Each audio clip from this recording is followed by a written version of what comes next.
Bismillahirrahmanirrahim. Alhamdulillahirabbil alamin wassalatu wassalamu ala asyrafil anbiya wal mursalin sayyidina wa maulana Muhammadin wa ala alihi wa sahbihi ajma'in, amma ba'd. Hadirin rahimakumullah, lanjutan dari bab kurban adalah bab akikoh di halaman 239. Bismillahirrahmanirrahim. Wal aqiqatu sunnatun. Aqiqah itu sunnah, kal udhiyah sebagaimana kurban. Aqiqah itu artinya adalah rambut yang dimiliki bayi ketika pertama kali lahir. Jadi kalau bayi lahir biasanya ada rambutnya. Lah rambutnya itu dalam bahasa Arab namanya aqiqah. Dari sini nanti maknanya berkembang. Aqiqah adalah binatang yang disembelih sebagai rasa syukur sekaligus pengumuman bahwa anak tersebut anaknya. Jadi tujuannya ada dua. Satu sebagai rasa syukur, kedua sebagai sosialisasi atau informasi biar masyarakat tahu bahwa anak tersebut adalah anaknya. Makanya hadirin rahimakumullah, di sini kita perlu membedakan mana ajaran, mana budaya. Ajarannya itu nyembelih kambing, budayanya sholawatan, ngundang orang, itu budaya. Berarti kalau kita hanya sanggup untuk menyembelih seekor kambing lalu dimasak dibagi-bagikan, tidak perlu undang-undang, tidak perlu ngundang-undang orang, itu tidak apa-apa.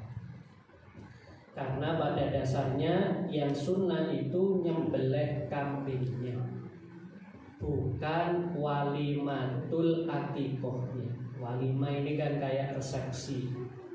Sama kalau pernikahan itu yang wajib adalah akad nikahnya.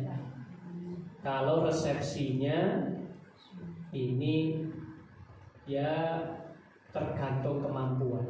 Kalau memang punya kemampuan, diadakan walimah biar lebih sempurna. Hukumnya sunnah muakkad. Ini pernah disampaikan, aqiqah ini seumur hidup sekali. Jadi cukup seumur hidup sekali diaqiqah. Lalu kapan waktunya? Wa waqtuha minal wilada ilal bulu.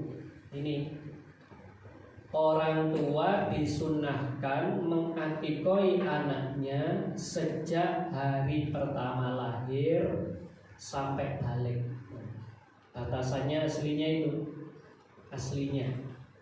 Jadi selama anak belum balik, mungkin kalau di awal-awal pernikahan masih menata ekonomi sehingga belum tentu punya rezeki saat awal-awal kelahiran. Baru ketika anaknya awal-awal SD atau belum balik sudah mampu mengaqiqah, maka dia diaqiqah. Biasanya hadirin rahimakumullah, di masyarakat umumnya digabung, sekalian dikhitan, sekalian aqiqah. Itu khitan dibareng sama aqiqah. Khitan, aqiqah satu. Atau mungkin kalau bisa ketika masih kecil, jadi usia 7 hari, nanti 7 hari langsung double dikhitan plus statusnya diaqiqah. Nah ini biar tidak tambah biaya. Apalagi nanti kalau anak laki-laki bisa jadi, kalau anak laki-laki bisa jadi tidak semua punya keberanian. Kalau nunggu sampai SD, nah ini ya kalau dia pemberani, mau disunat, mau dikhitan. Kalau enggak, ini malah berlarut-larut. Nah, dikhawatirkan kalau sampai balik masih belum khitan. Nah, ini kan khawatir. Kalau sampai sudah balik belum khitan, nah ini tidak dihukumi sah ibadahnya. Kenapa? Karena kemana-mana bawa najis. Hadirin rahimakumullah, sekali lagi ini untuk penghematan. Biasanya masyarakat itu kadang menghitan sekaligus mengakikoh. Waktunya sampai balik. Ada dua perbedaan menurut mazhab Syafi'i, bahwasanya baik laki-laki maupun perempuan itu sama-sama dikhitan. Ini kalau masalah khitan. Tapi kalau menurut mazhab yang lain, yang laki-laki ini wajib dikhitan, kalau yang perempuan sebagai pemuliaan sunnah, biar dimuliakan, itu bahasanya. Kalau sampai balik ternyata orang tua belum mampu mengakikoi, summa ya'uku an nafsihi, anak tersebutlah yang mengakikoi diri. Jadi kalau sampai balik kok belum mampu orang tuanya mengakikoi, maka yang bersangkutan bertanggung jawab mengakikoi. Bagaimana kalau sudah balik orang tuanya baru bisa mengakikoi anaknya? Ya tidak apa-apa. Tapi biasanya kalau dalam fikih itu, kalau orang sudah balik diminta izin, tidak serta-merta langsung diakikoi, minimal diinformasikan, dikasih tahu, diminta izin dan sebagainya, biar si anak tahu kalau dia diakikoi oleh orang tua. Yang utama adalah wal afdalu fil yaumis sabi'. Yang utama adalah hari ketujuh. Kenapa enggak hari pertama? Nah, ini salah satu hikmahnya menurut ulama adalah mempertimbangkan kondisi bayi dan kondisi si ibu. Mungkin kalau habis melahirkan langsung diakikoi itu rumit, ribet dan sebagainya. Maka dikasih tenggat waktu sampai 7 hari. Setelah kelahiran nunggu 7 hari, mungkin kira-kira relatif dari segi fisik lebih pulih, kondisinya lebih sehat, anaknya juga lebih sehat, lebih siap, kondisi ekonominya juga lebih siap dan sebagainya. Maka hari ketujuh inilah yang dipilih untuk pelaksanaan akikah. Fa illam yadbah fihi fa fil rabi' asyar wa illa fa fil hadi wal ishrin. Kalau hari ketujuh tidak bisa, ditunda hari ke-14. Kalau nggak bisa lagi, ditunda hari ke-21.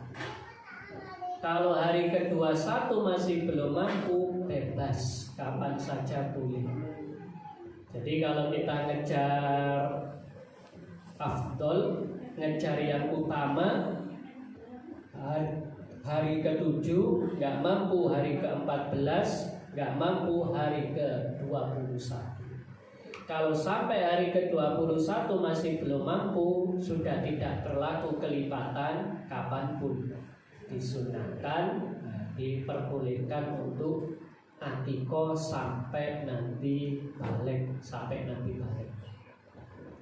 Kalau di dalam keterangan-keterangan lain disampaikan bahwasanya ada istilah dalam hadis, seorang anak itu tergadaikan kalau belum diakikah.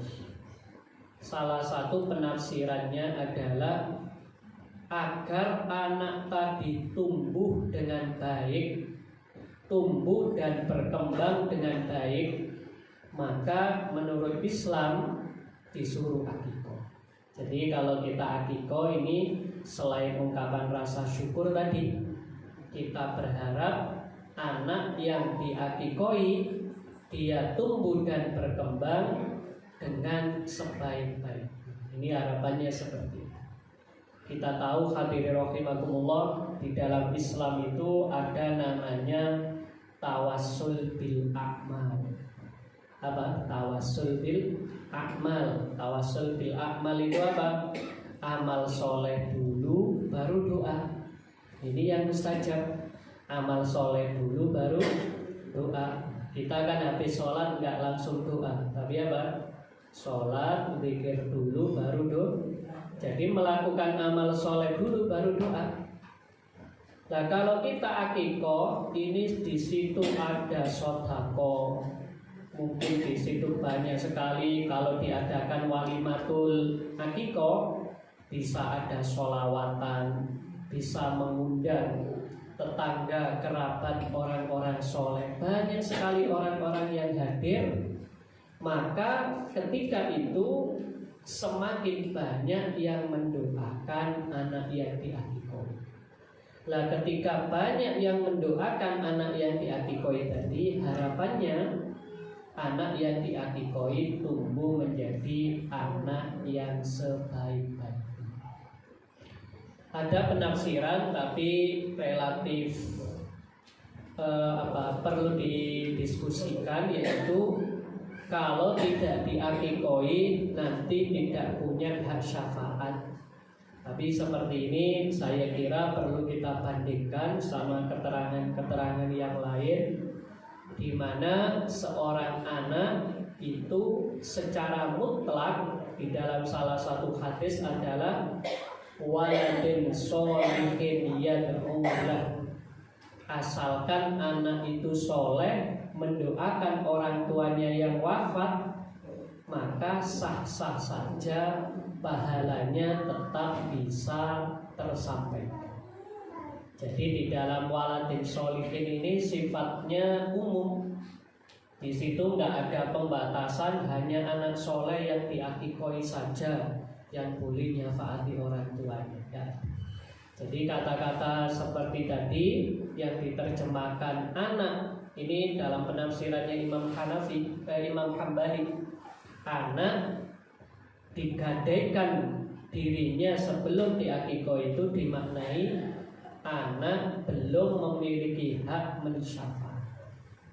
Tapi tadi saya sampaikan penafsiran yang kiranya lebih ramah, lebih tepat itu adalah yang dimaksud dari akikoh adalah biar anak tadi tumbuh sebaik-baiknya. Wal akmal syatani. Nah, ini kata kuncinya akmal, yang ideal, yang lebih sempurna atau ideal.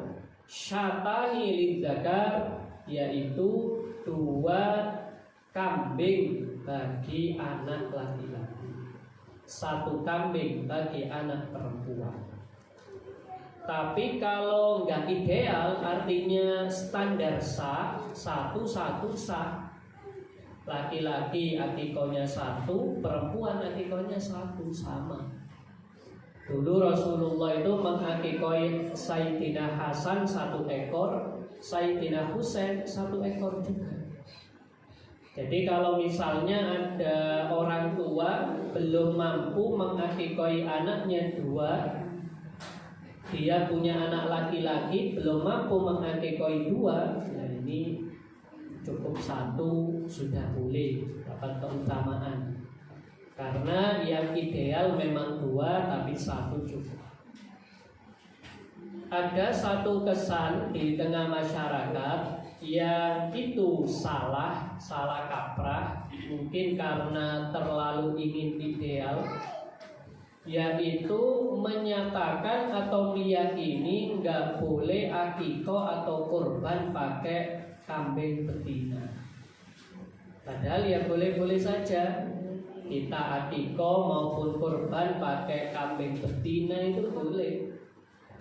Bukan berarti harus jantan. Lah mungkin gara-gara mendengar yang afdol itu adalah yang jantan, maka seolah-olah kalau pakai betina tidak sah. Atau harus bertanduk, nyari kambing yang bertanduk. Padahal seandainya tanduknya terpotong sekalipun, itu boleh dipakai. akikoh, tidak harus tanduknya. Walaupun dalam hadis dikatakan Rasulullah itu berkorban untuk Sayyidina Hasan dan Husain dengan kambing yang tanduknya kelihatan jelas. Jadi kalau kita beli kambing kok tanduknya kelihatan, itu semata-mata ingin meniru Rasulullah Shallallahu Alaihi Wasallam, tapi bukan kewajiban, Lalu ada lagi pendapat seperti ini, yang lebih utama mana? Apakah 2 ekor kambing tapi kurus, ataukah 1 ekor kambing tapi gemuk? Ulama justru memilih 1 ekor.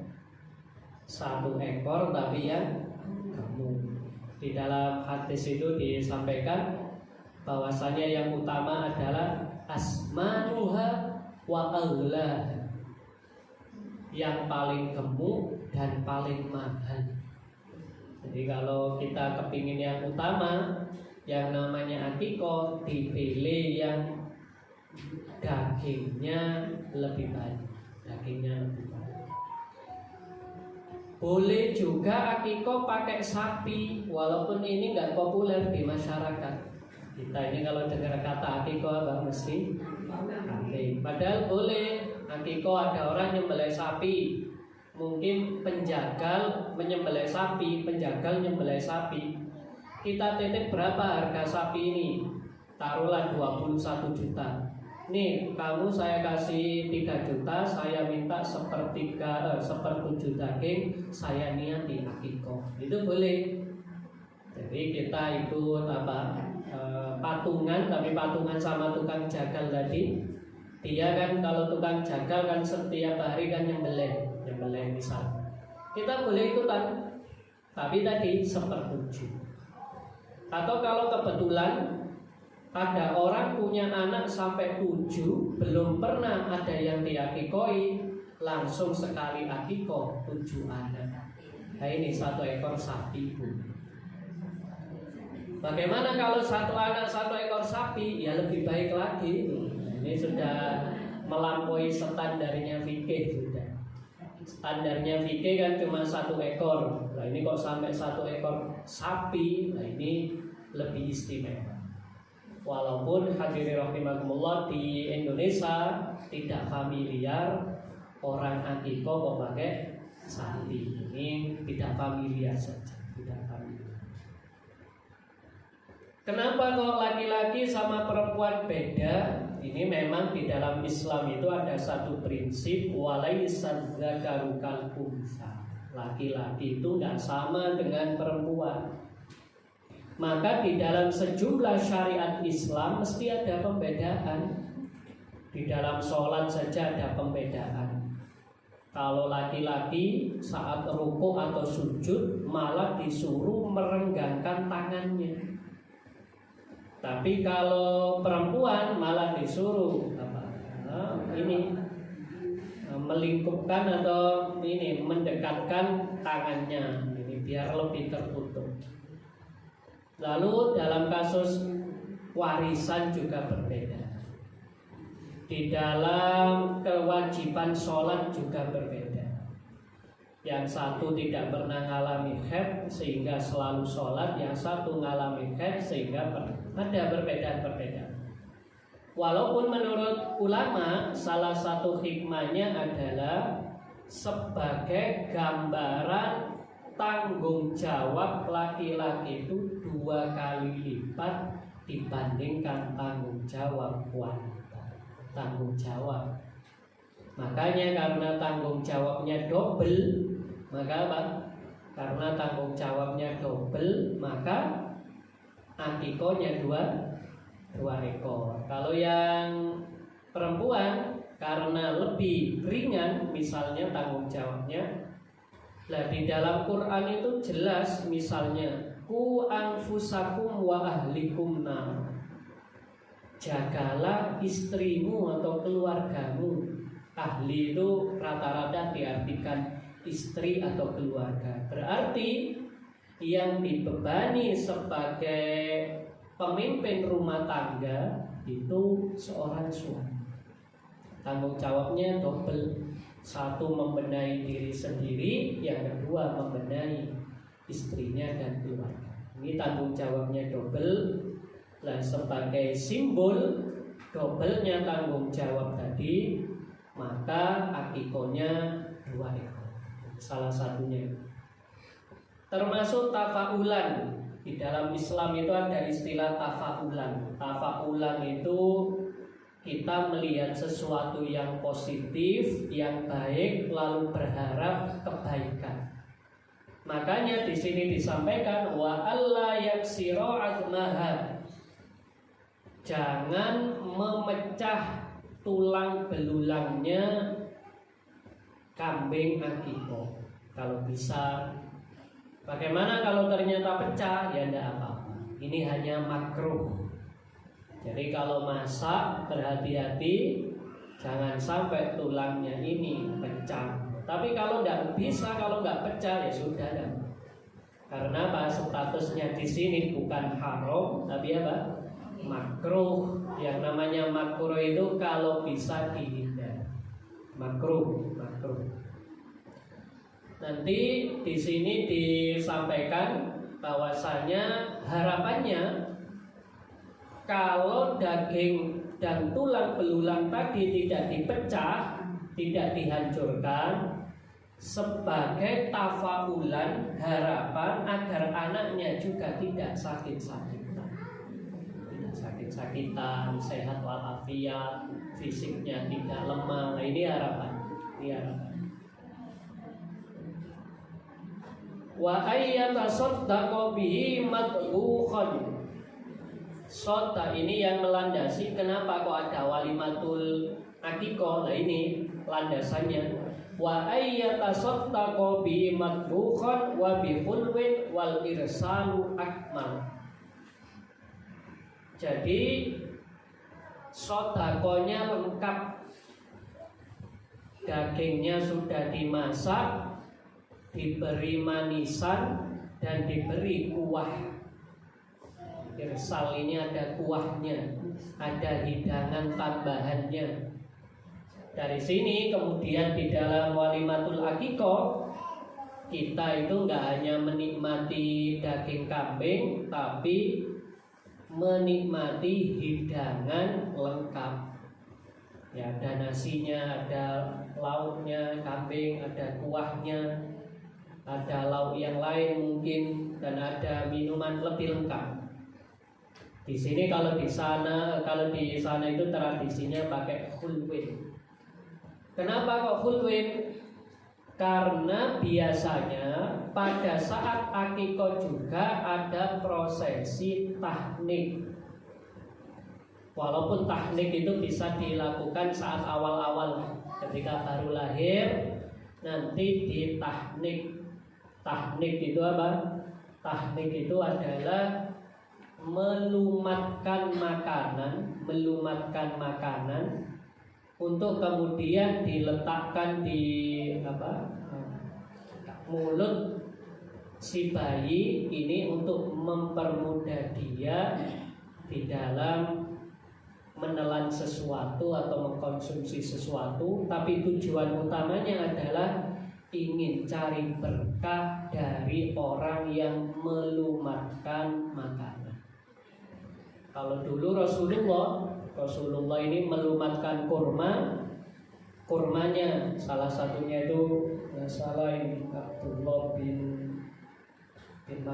putranya ini, ada seorang sahabat, dia oleh Rasulullah dilumatkan atau ditahnik tadi, dilumatkan kurma lalu diberikan ke si bayi tadi. Ini tahnik.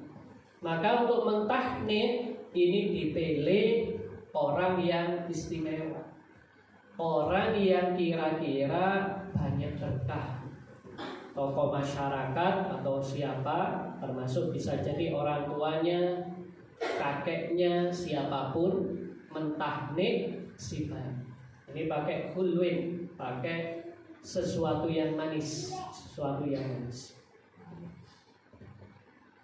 Kemudian wa yusannu halqu sya'rihi ba'da dzabhi.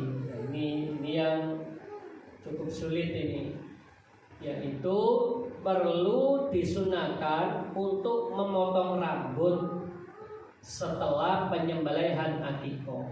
Maka biasanya bayi itu dibiarkan rambutnya sampai 1 minggu. Ketika setelah selesai akikoh baru dicukur. Wattasadduq bizinatihi dzahaban tsumma fiddah. Lalu ditimbang berapa berat daripada rambutnya. Rambutnya berapa gram? Berapa gramnya ini lalu dibelikan setara emas. Kalau rambutnya 1 gram, belikan emas 1 gram, lalu disedekahkan. Kalau belajar sejarah, dulu Sayyidah Fatimah itu kan miskin. Sayyidah Fatimah ini miskin. Karena Sayyidah Fatimah ini miskin, saat Sayyidah Fatimah mau menimbang rambut Sayyidina Hasan dan Husain, beliau ini sodakohnya tidak pakai emas tapi pakai perak. Jadi kalau ada orang masih belum mampu, rezekinya masih belum cukup, maka boleh sodakohnya itu diberikan dalam bentuk perak. Ini tadi watahniku, tahnik menyuapi anak dengan kurma, kemudian makanan yang manis. Biasanya ini apa, buah atau apa, terserah. Ini tahnik. Kalau kita kembali ke belakang, bahwasanya sebelum akikoh itu ada beberapa kewajiban orang tua. Yang nomor 1 adalah memberi nama yang baik. Kewajiban. Jadi salah satu hak anak adalah diberi nama yang baik. Kalau dalam hadis, nama yang paling baik adalah Abdullah dan Abdurrahman. Tapi mungkin kalau zaman sekarang jarang yang berselera dengan nama itu. Jadi cari nama-nama yang lebih lebih keren atau lebih kekinian. Kalau kita ikut Rasulullah, nah itu nama terbaik kalau laki-laki Abdullah, Abdurrahman. Atau ambil nama-nama Asmaul Husna, boleh, asalkan ditambahi Abdul ya. Kalau Hamid ya Abdul Hamid, kalau Mujib ya Abdul Mujib, ditambahi seperti. Atau pilihannya nama-nama Nabi Muhammad. Di dalam kitab Dalailul Khairat itu nama Nabi Muhammad itu lebih dari 200. Masa kita kekurangan inspirasi dari 200 nama beliau? Ada 200 nama. Ada Mustafa, ada macam-macam. Ini nama-nama Rasulullah. Ini sampai sekian. Ini yang dipilih. Kalau wanita, ya kita ambil nama-nama sahabat, nama-nama orang yang hebat, ini bisa dipakai juga. Ini yang pertama nama. Yang kedua tanggung jawab. Untuk nama ini boleh ditunda sampai akikoh, yaitu hari ke-7. Tapi karena sistem administrasi di Indonesia bisa jadi sejak lahir sudah disuruh untuk menentukan nama, sudah dikasih nama hari pertama nyata. Lalu yang kedua, tanggung jawab orang tua adalah azan dan iqamah. Jadi azan pada di telinganya dia diazani, setelah diazani diiqamah. Kenapa diazani? Dengan harapan kalimat pertama yang terdengar setelah terlahir di dunia adalah kalimat tauhid syahadat, yaitu di dalam azan. Ada yang bilang tidak perlu diiqamai, cukup diazani. Tapi itu bebas ya. Apa itu azannya di telinga kanan, lalu qomatnya di telinga kiri, pokoknya diazani. Yang paling bagus mengazani tentu ayahnya. Bapaknya ini yang mengazan, ini disuruh mengazan, diazan. Lalu yang berikutnya ada lagi tadi saya singgung khitan. Khitan ini juga menjadi tanggung jawab. Hanya tadi kalau hari pagi ya, hari ketujuh ini dikhitan. Lah nanti pertimbangan berikutnya kalau mengkhitan ini, dalam khitan itu prinsipnya seperti ini. Semakin anak itu siap, semakin baik. Maka di sini orang tua tidak perlu memaksa anak khitan. Kalau memang masih belum berani, ya jangan dipaksa dan nunggu kesiapan. Karena salah satu prinsip dalam khitan itu semakin ditunda semakin baik. Tentu ya nanti jangan sampai balik ya. Ditunda itu zaman dulu sampai usia 7 tahun. Penundaan itu nggak sampai SD kelas 6, nggak. Penundaan yang dimaksud itu sampai usia 7. Kenapa kok 7 tahun? Karena dalam hadis anak usia 7 tahun sudah disuruh untuk latihan sholat. Nah kalau ada anak latihan sholat, tentu dia wajib istinja. Nah kalau dia masih belum khitan, istinjanya nggak tuntas. Jadi membersihkan kemaluannya nggak tuntas. Tapi kalau dia sudah khitan, itu tuntas. Jadi aslinya kalau kita ingin yang baik, khitan itu ya sampai usia 7 tahun. Sebelum 7 tahun itu sudah dihitung. Tidak perlu nunggu lama-lama, kecuali nanti ada faktor tertentu ya, mungkin anaknya itu takut atau apa, ya nunggu kesiapan mentalnya. Jadi yang dimaksud ditunda itu tidak berlebihan, tunda sampai usia 7 tahun Hijriah. Ini ada budaya yang buruk dulu, wa yukrahu taltihu ra'si bidam. Makruh mengusapi rambut kepala dengan darah binatang akikoh. Kalau zaman dulu, habis akikoh ini zaman dulu ya. Akikoh ini salah satu kebudayaan masyarakat di Arab yang kemudian dilanjutkan di dalam Islam sebagai wujud rasa syukur kepada Allah. Nah di tradisi Arab dulu, kalau orang akikoh itu bayinya diusapi darah akikoh.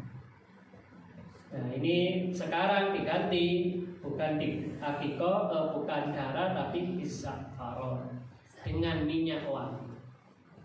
Makanya biasanya kalau akikoh itu ada petugas yang berkeliling memberikan apa?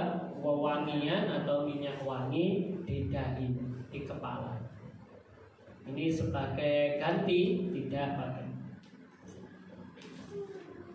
Ini ada satu pasal lagi, pasal yahrumu taswidus syaif.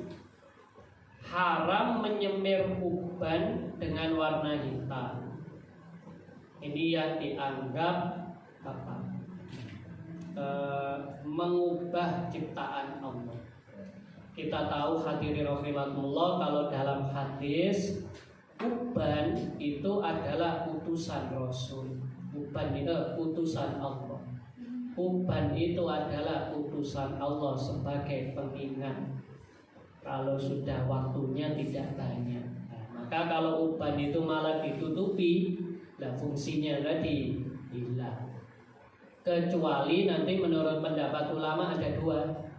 Satu, kalau warnanya lain dan tujuannya baik. Jadi warnanya lain, apa itu warna merah, warna hijau, warna menyala, yang tujuannya baik. Apa itu? Untuk menunjukkan energi atau kekuatan dalam rangka menghadapi perang. Kalau kelihatan musuhnya itu sudah beruban ini kan apa? Ya, ini kan memicu rendah diri. Maka kalau sekarang motivasi itu jarang ya. Seorang kenapa kok menyemir rambut, ini mau perang ya jarang. Sekarang ya tujuannya gaya-gayaan saja. Lalu yang kedua, khusus untuk wanita itu dihukumi berbeda. Ini dalam kitab apa ini? Syarul Karim, syarahnya kitab ini. Jadi kalau perempuan itu asalkan suaminya mengizinkan, ada yang membolehkan. Ini dibedakan. Ada pembedaan sedikit tentang masalah ini. Ada izin dari suami dan tujuannya tadi menyenangkan suami. Ada yang seperti itu.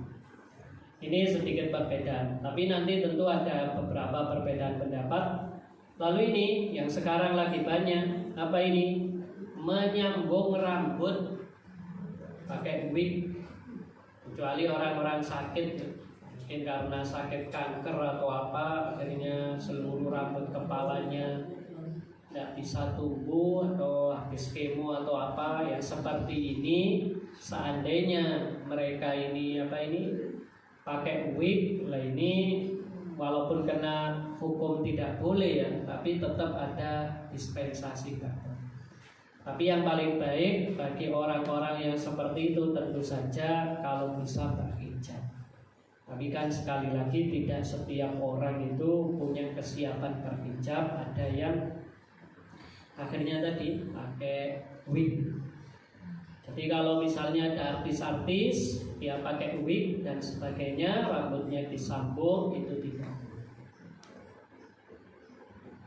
Lalu talfiqul asnan, mengikir gigi, menata gigi, merapikan gigi.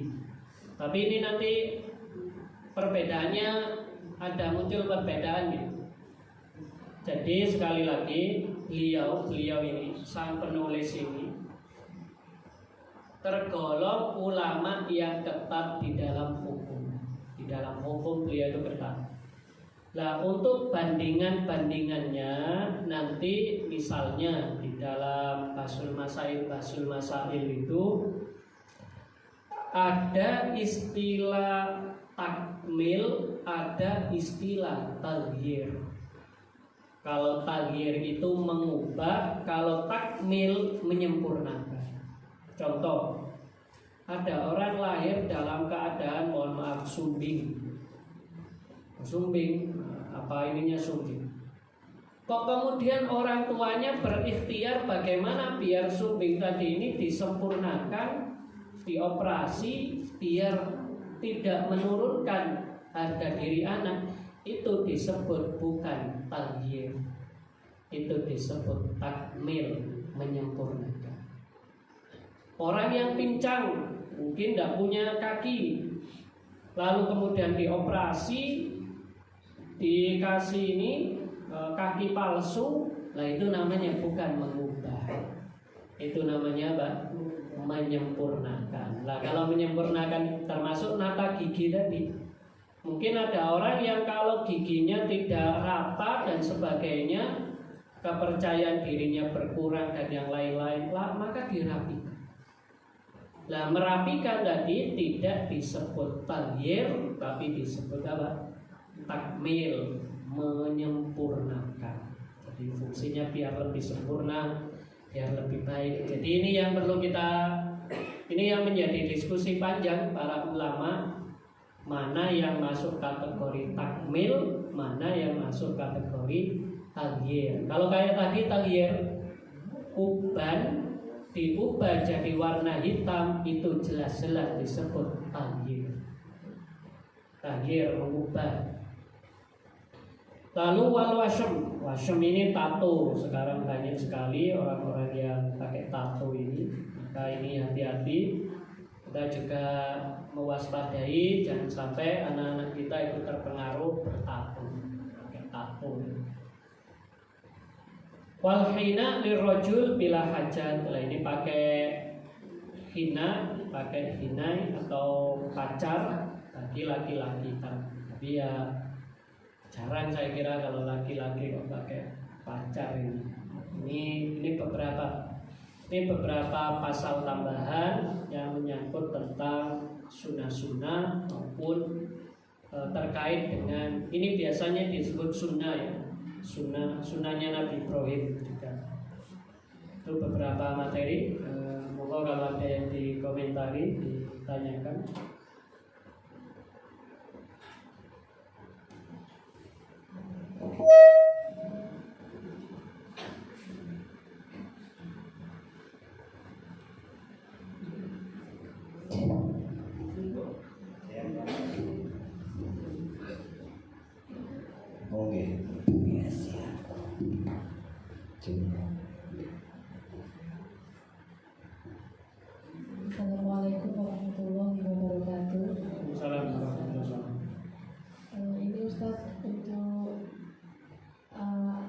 saya pernah mendengar itu ada orang mau korban, tapi katanya kalau belum ngakikohi anaknya nggak boleh korban dulu, itu gimana Ustaz? Sekali lagi itu satu. Ya. Terus yang kedua, orang yang sudah meninggal terus diakikoi, itu juga gimana? Terima kasih. Baik.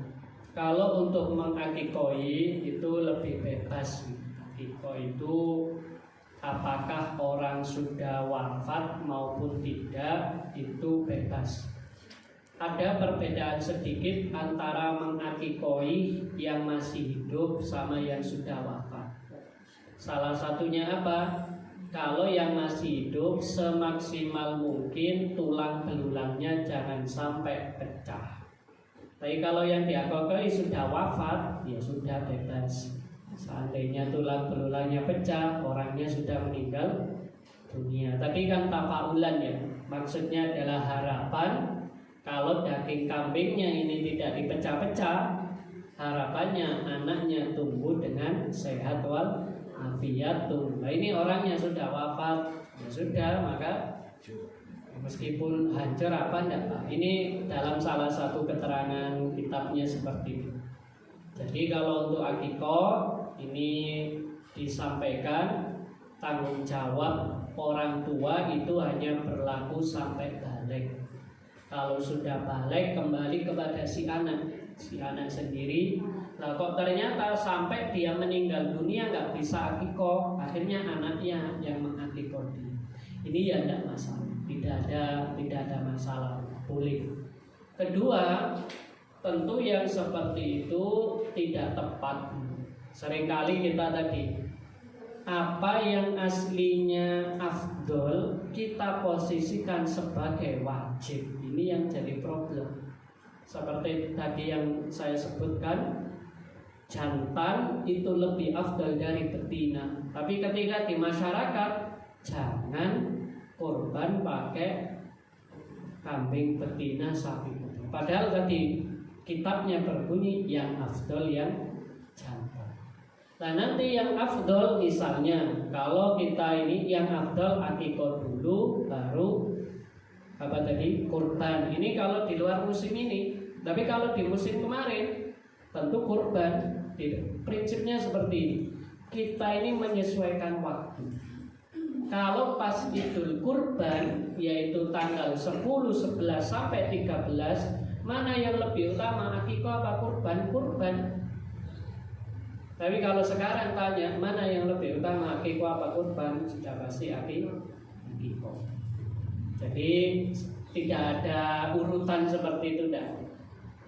Sama seperti ini yang juga sedikit perluasan gitu. Ada orang yang salah kaprah juga bahwasanya umroh itu dianggap sunnah, haji dianggap wajib. Padahal dua-duanya wajib. Wa atimul hajja wal umrata. Nah, biasanya zaman dulu untuk biar tidak habis-habisi biaya, umrohnya itu bareng haji. Tapi kalau kita sekarang nunggu haji, sulit datang ke sana. Nah, maka umroh itu wajib, bukan sunnah. Umroh itu apa? Pertama kali itu statusnya wajib. Baru kalau kita sudah pernah umroh sekali, selanjutnya itu sunnah. Jadi minimal seandainya kita tidak berhaji, itu umroh wajib. Hanya memang tidak disebutkan di dalam rukun Islam. Kita kan rukun Islam kelima kan bukan haji dan umroh, hanya haji. Tapi umroh itu wa atimul hajja wal umrotani, satu kesatu. Jadi banyak sesuatu yang aslinya afdol oleh masyarakat diposisikan sebagai wajib. Tadi yang afdol adalah misalnya kita ini karena akikoh ini hanya seumur hidup sekali diutamakan. Sedangkan kalau kurban itu berlaku apa? Setiap tahun ada momennya. Jadi kalau kurban ini kita punya kesempatan setiap tahun punya kesempatan kurban. Maka dalam hal ini yang diutamakan akikah dulu karena seumur hidup sekali, baru nanti kurban. Ini prioritasnya. Sederhananya gini, kalau kita punya dana terbatas, taruhlah 4 juta, dan kita punyanya itu tanggal 1 Dzulhijjah. Kalau tanggal 1 Dzulhijjah masih belum masuk tanggal 10 Dzulhijjah, ya pakai akikah.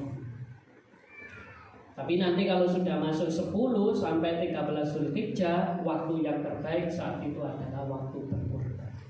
Ini ada, setiap amal itu ada waktunya sendiri. Saya kira itu.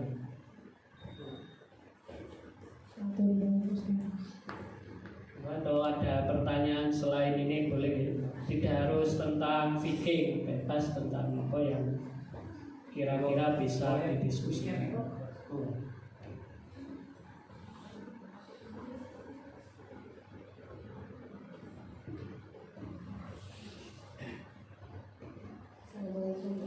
Assalamualaikum.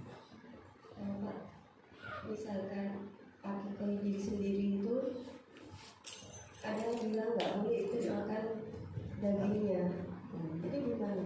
Tidak boleh Ikut makan daging olahannya itu. ya. Itu saja no. Ya. Sama seperti kurban ya. Kalau akikahnya itu statusnya nazar, statusnya wajib. Saya nazar kalau saya punya uang saya akikah untuk anak saya, nazar. Tapi kalau tanpa diawali nazar, maka akikahnya tadi sunnah. Kalau sesuatu yang sifatnya sunnah, si pemilik boleh ikut mencicipi. Jadi sama ya, status hukum akikah sama kurban itu sama. Kalau statusnya wajib, nggak boleh mencicipi. Kalau statusnya sunnah, boleh mencicipi. Mana yang lebih afdal? Tentu yang wajib. Jadi kalau kita ini melakukan sesuatu yang sifatnya wajib, pahalanya lebih double. Makanya karena pahalanya lebih banyak, kita nggak boleh mencicipi. Tapi kalau sunnah, pahalanya lebih sedikit dibandingkan yang statusnya wajib. Maka kita boleh mencicipi. Ini ada perbedaan status, perbedaan pahala berdampak pada perbedaan ketentuan menyangkut daging. Tapi kalau sunnah boleh kita ikut makan, boleh saja mencicipi. Adapun untuk melihat langsung, sekarang kan ada jasa-jasa akikah. Dulu Sayyidah Fatimah pada saat berakikah untuk Sayyidina Hasan Husain, Rasulullah menyuruh beliau untuk melihat. Wahai Fatimah, lihatlah prosesi penyembelihan kambing, karena darah yang pertama kali mengalir itu sebagai simbol runtuhnya dosa-dosa. Jadi Sayyidah Fatimah itu pernah disuruh melihat langsung. Kalau memungkinkan kita melihat langsung. Jadi tidak hanya sekedar sertifikat, tapi kalau bisa Pak, melihat langsung proses pemotongan biar lebih yakin. Kecuali kalau terpaksa, minimal kita minta video. Sekarang kan lebih mudah gitu. Kalau kita tidak memungkinkan datang ke lokasi, maka apa yang kita lakukan? Tadi minta video lengkap bahwa kambing tadi benar-benar disembelih atas nama si A. Jadi jangan hanya atas nama tidak mau ribet, akhirnya malah mengkhawatirkan. Jangan-jangan nanti kambingnya kambing yang tidak standar dan sebagainya. Tapi kalau kita melihat langsung, menyaksikan langsung, itu mengantisipasi kalau ada proses maupun kriteria kambing yang tidak sesuai. Saya kira itu. Jadi ada landasannya ya. Kalau kita ini Rasulullah itu kepada Sayyidah Fatimah nyuruh melihat. Kalau ada, walaupun perempuan tadi melihat Tapi kan nggak semua orang punya kesiapan mental untuk lihat.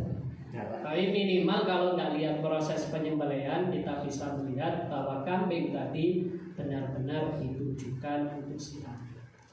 Dan kita lihat kualitas maupun bobot daripada kambing, sehingga kita bisa mentaksir apakah kambing tadi sudah memenuhi syarat atau tidak. Saya kira itu. Kita tutup doa. Bismillahirrahmanirrahim. Alhamdulillahirabbil alamin. Allahumma 'allimna ma yanfa'una wanfa'na bima 'allamtana wa zidna ilman wa 'amalan taqabbala. Ya karamal akramin, arinal haqqa haqqan warzuqna ittiba'ah wa arinal batila batilan warzuqna ijtinabah. Inna nas'aluka ilman nafi'. Rabbana atina fid dunya hasanah wa fil akhirati hasanah wa qina adzabannar. Bi barakatil Fatihah. Subhanakallahumma wa bihamdika. Wassalamualaikum.